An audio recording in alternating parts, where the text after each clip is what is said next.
ये हमारा प्रश्नावली 9.1 का दूसरी सवाल है। आंधी आने से एक पेड़ टूट जाता है और टूटा हुआ भाग इस तरह से मुड़ जाता है कि पेड़ का शिखर जमीन से छूने लगता है और उसके साथ 30 अंश के कोण बन जाता है। पेड़ के पाद बिंदु की दूरी जहाँ पेड़ का शिखर जमीन को छूता है 8 सेंटीमीटर है। पेड़ की ऊंचाई ज्ञात कीजिए। सबसे पहले तो पेड़ की ऊंचाई ज्ञात करना है हमको।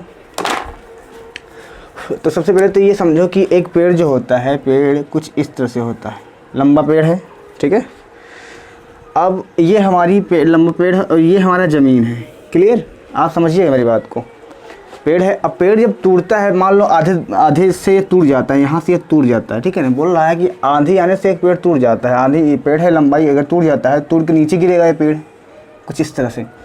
तो टूटा हुआ भाग इस तरह मुड़ जाता है कि पेड़ का शिखर ज़मीन को, मतलब ये जो शिखर था ज़मीन को छूने लगता है। जब बीच से टूटेगा तो शिखर ज़मीन को छूने लगता है, ज़मीन छूने, उसके साथ 30 अंश का कोण बनाता है। पेड़ के पाद बिंदु से, पेड़ का जो ये पाद है, ये बिंदु से दूरी, जहाँ पेड़ का शिखर, ये दूरी, ये पाद बिंदु है, ये दूरी है हमारा, दूरी शिखर ज़मीन से छूता है, बिल्कुल ये ज़मीन से छूता है जो 8 सेंटीमीटर है। ये मतलब 8 सेंटीमीटर है हमारा, ठीक है ना। तो पेड़ की ऊंचाई ज्ञात कीजिए। क्या करना है, अगर हमको इसको ज्ञात करना है, h,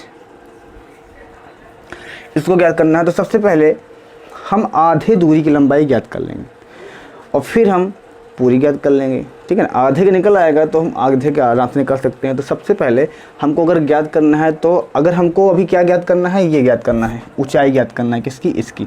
इसमें आधार दिया गया है, आधार हमारा दिया गया है।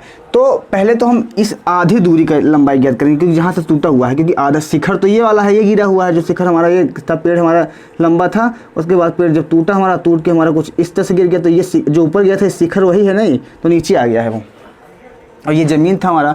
तो पहले हम ये वाली ऊंचाई ज्ञात करेंगे। ये वाली ऊंचाई ज्ञात करने के लिए हम क्या करेंगे, मतलब ये आधार है हमारा, हम नाम ले देते हैं ऐसे,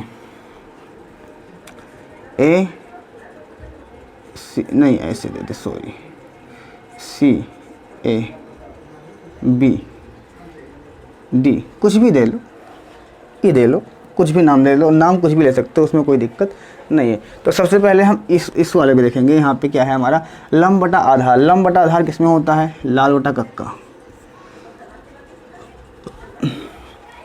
लंब बटा आधार, अब लंब बटा आधार होता है टैन थीटा में। तो टैन थीटा हम लगाएंगे यहाँ पर। टैन थीटा बराबर, हम पहले आधी दूरी लेंगे, ए बी, मतलब ये वाली लंबाई, ए बी बटा बी सी। बी सी हमारा आधार है, ठीक है ना। ए बी बटा बी सी, बी सी, सी हम यहाँ करें, इसको मान लेते हैं, ठीक है, बी सी। तो ए बी का मान कितना है यहाँ पे, ए बी बराबर, यहाँ पे कुछ नहीं है, ए बी बराबर एच है, और बी सी बराबर क्या दिया गया है, 8 सेंटीमीटर, ठीक है। और टैन थीटा का मान क्या दिया गया है यहाँ पे, थीटा का मान 30 अंश दिया गया है, एच बटा 8। तो 30 का मान क्या होता है इसका, 30 का क्या मान होता है, इसका होता है √3, 1/√3, सॉरी 1/√3 बराबर एच अपॉन 8। ये तिरक गुणा हो जाएगा, तो 8 का नाम यहाँ पे 8 आ जाएगा बटा √3। तो एच बराबर कितना आ गया यहाँ पे, 8/√3। ये किसको आया, आधा आया, इसका इतने का आया है, सिर्फ इतने का आया है, अभी 8/√3। अब हम इसकी ऊंचाई निकाल लिया, तो हम ये वाली ऊंचाई निकालेंगे हम, क्योंकि ये वाली ऊंचाई जब टूट के नीचे गिरा है, तो ये वाली ऊंचाई, ये ऊंचाई तो है ना जो ये नीचे आया है, जो नीचे की तरफ झुका है, लंबा पेड़ था झुका है नीचे की तरफ, तो टूट के नीचे तरफ आया, तो ऊपर वाली लंबाई है ना। लेकिन ये देखो, अगर हम देखें ध्यान से, तो कर्ण वाली लाइन है, ये कर्ण की लाइन है, देखो ना, ये लंब, ये आधार, ये कर्ण। तो अब हम क्या करेंगे, मेरी बात को ध्यान समझो आप। अब हम क्या करेंगे, यहाँ पे ये वाली लंबाई निकालना है हमको, तो हम क्या करेंगे, आधार बटा कर्ण, इसी प्रकार लिखो ऐसे, इसी प्रकार कुछ इस तरह से दिखाई दे रहा है इसमें, हाँ दिखाई दे रहा है, समझ में आ रहा है, नहीं आ रहा है। तो अब इसमें हम क्या निकालेंगे, अभी हमको ये वाली लंबाई निकालना है, तो ये वाली ऊंचाई निकालना है। ये ऊंचाई हमने निकाल लिया, एक ऊंचाई निकल आई, अब ये वाली ऊंचाई निकालना है, ये वाली दूसरी ऊंचाई हमको निकालना है। जब दूसरी ऊंचाई हमको निकालना है यहाँ पे, तो 8 सेंटीमीटर है यहाँ पे, तो इसको हम लेंगे, इसको। तो ये हमारा क्या है, आधार बटा कर्ण। ये कर्ण वाली लाइन है ना, तो सबसे लंबी लाइन होती है, कर्ण होती है। इस प्रकार से देखिए, जब पाइथागोरस प्रमेय से देखेंगे तो इसी प्रकार हमने लिख दिया है। तो कॉस थीटा क्यों होगा, क्योंकि आधार बटा कर्ण, ये कॉस का होता है, ये साइन का होता है। लंब बटा कर्ण, आधार बटा कर्ण। आधार बटा कर्ण हमारा क्या होता है, आधार बटा कर्ण। आधार बटा थीटा बराबर आधार मतलब 8 सेंटीमीटर है बटा कर्ण। कर्ण कितना है? कर्ण हमारा क्या है?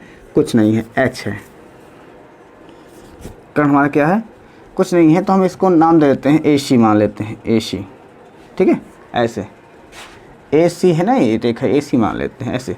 इसको भी अगर जहाँ H था हम इसको AB मान सकते थे, यहाँ पे जहाँ पे H लिखा है वहाँ पे हम AB मान सकते थे। यहाँ पे कोई भी दिक्कत नहीं है, आप जैसे भी चाहते वैसे कर सकते थे, H भी मान लियो, कोई दिक्कत नहीं है उससे। ठीक है, cos थीटा बराबर 30 थीटा का थीटा का मान क्या दिया गया है? 30/8/AC। 30 का मान क्या होता है? √3/2/8/AC। ये यहाँ जाएगा, त्रिज्या गुणा हो जाएगा, ये यहाँ आएगा AC √3, ये आएगा 8 दूना 16। AC बराबर ये 16 है, ये इधर जाएगा तो नीचे बटे में चला जाएगा, ये उधर जाएगा तो बटे में चला जाएगा। तो AC का मान कितना आ जाएगा? 16/√3। मतलब आधी लंबाई हमारी ये आई थी, आधी लंबाई ये आई थी, दोनों के आधी आधी लंबाई, मतलब आधी लंबाई हमारी ये आई, इतना आया 8/√3। मतलब AB बराबर प्लस AC हम कर देते हैं, मतलब आधी लंबाई दोनों को जोड़ लेंगे, पूरी लंबाई हमको पता चल जाएगा। तो आधी लंबाई हम इसको जोड़ लेते हैं, आधी लंबाई इसको जोड़ लेते हैं, आधी आधी दोनों को हमको पता चल जाएगा। इस तरह से हमारा मान आ जाएगा। ठीक है ना, तो AB का मान क्या है? 8/√3 प्लस AC का मान क्या आया है? 16/√3। क्लियर। अब इस दोनों को हम जोड़ लेंगे। ठीक है, आराम से जोड़ सकते हैं जानते। क्लियर, चलो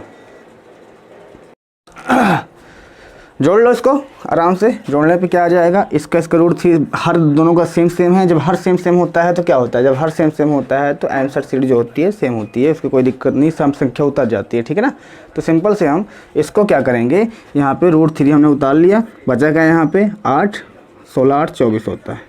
अब देखो एक चीज़ हमेशा याद रखना, जब नीचे पूर्ण संख्या नहीं है, नीचे रूट आया है, परिमेय संख्या नहीं हो सकती, तो आंसर हमेशा परिमेय संख्या में आता है तो फिर नंबर में आएगा। ठीक है ना, तो इसका हम क्या करेंगे, जब नीचे √3 आया है, √3 को हटाएंगे हमेशा। अगर नीचे रूट में आया, अगर हटाना पड़ता है तो करनी कर देना अपने आप से, √3 से ही करनी कर दो इसको, तो हो जाएगा 24√3/3। 3 से काट दोगे, 3 8 24, तो क्या आ जाएगा हमारा 8√3 हमारा ये आंसर आ जाएगा। आंसर हमारा क्या हुआ? 8√3, ये हमारा आंसर हो गया। ठीक है, क्लियर, इस तरह से। ओके, ठीक है, थैंक यू।